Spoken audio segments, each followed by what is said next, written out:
อ่ะสบายดีสวัสดีครับผมมื้อนี้ว่าพบกับพ่อกับช่องบาสเซอร์ชาแนลคือเก่าพี่น้องเนาะพี่น้องมื้อนี้หากจะพาพี่น้องกินตำส้มตำพี่น้องส้มตำกับหอยกับกี้ที่บาสเซอร์ไปงมมื้อนั่นแหละพี่น้องนี่หอยกับกี้นะทุกคนเนาะแต่ภาษาไทยจะเอิ้นหอยหยังน่าจะหอยกาบมันคล้ายๆหอยแมงภู่อะทุกคนนี่คือหอยแมงภู่แต่บ้านเฮาหลายนี่กาบหอยกาบกี้มีวิตามิน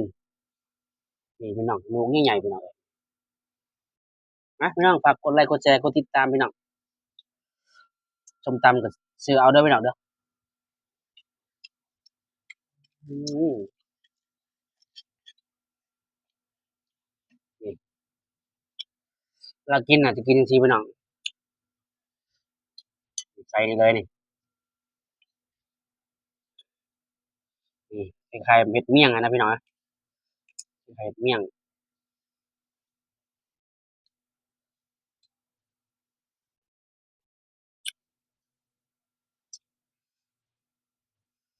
นี่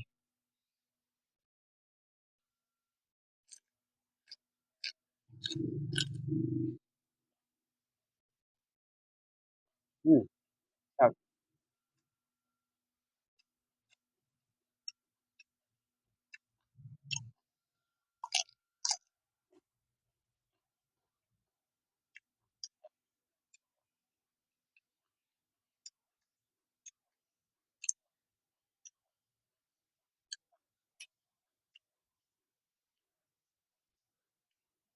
แซ่บพี่น้องลองมาเฮ็ดเบิ่งเด้อเพิ่นเด้ออันนี้อะมันบ่ครบจริงๆต้องมีผักหลายๆอย่างพี่น้องผักนางเลิศแล้วก็มีผักโหระพากินกับแก้มนี่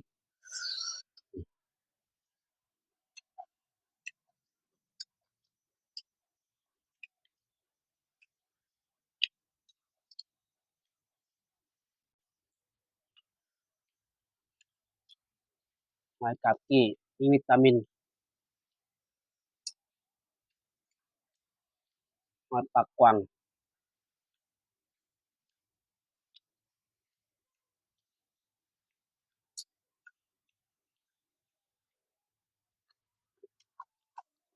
ครับพี่น้องครับ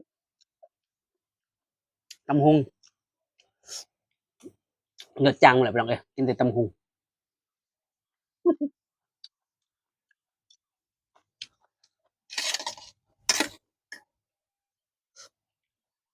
บางมื้อมันก็จักสิกินหยังพี่น้องเนาะ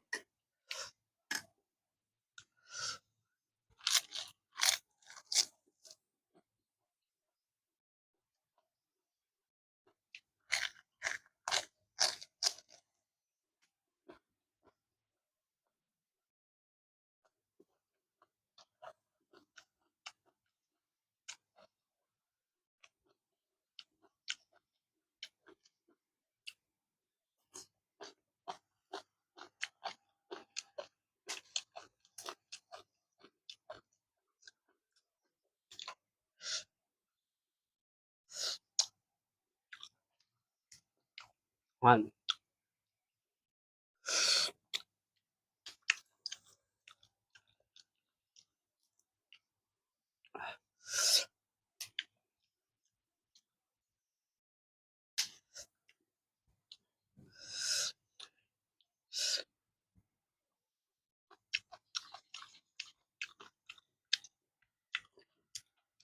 กาบมันนี่จะเอาไว้เฮ็ดหยังพี่น้องเฮ็ดหยังได้เนี่ยพี่น้องกาบมันบางๆพี่น้อง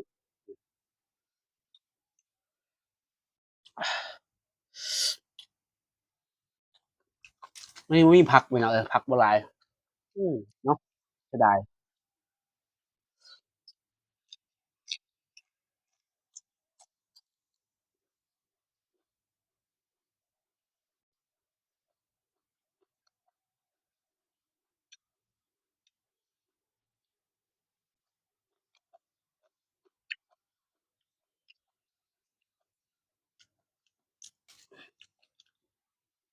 หอยกับกี้นี่กินหลายแฮงดีเลยพี่น้องแรงเยอะ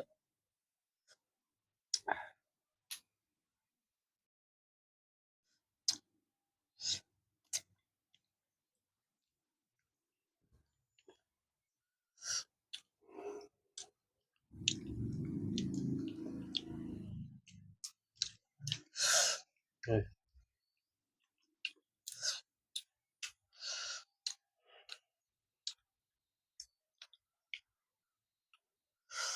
ผัดไก่ไปผัด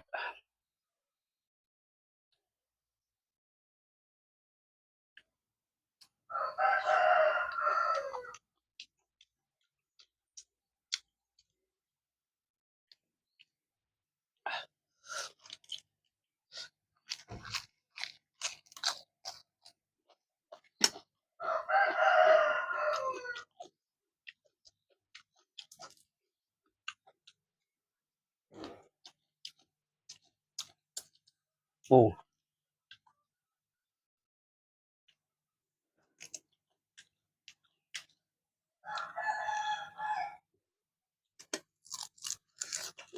อืมครับอืมตกหล่นทำจะได้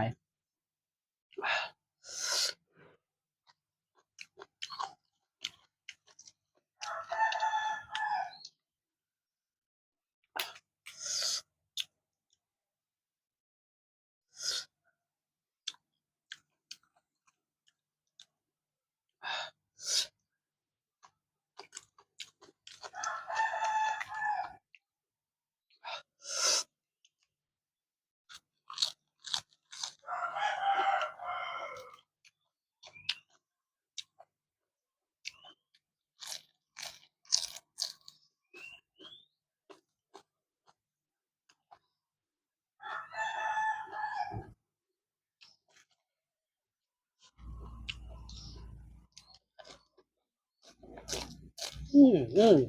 ก็แซ่บอร่อยมากเลยอืมอืม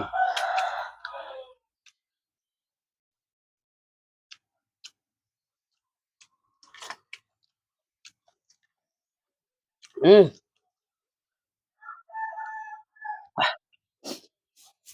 โอเคพี่น้องรับคลิปอีกอะเขาจบเพียงนี้พี่น้องเริ่มกดไลค์กดแชร์กดติดตามพี่น้องเบาอะไรกับเขาโทรเข้าไปผิดพลาดอะไรกันพี่น้องบอกจะเข้าลาไปก่อนฮ้อนแห้งเบาไว้เหงื่อชะอยู่ตอนนี้อ่ะไปกันเด้อครับผม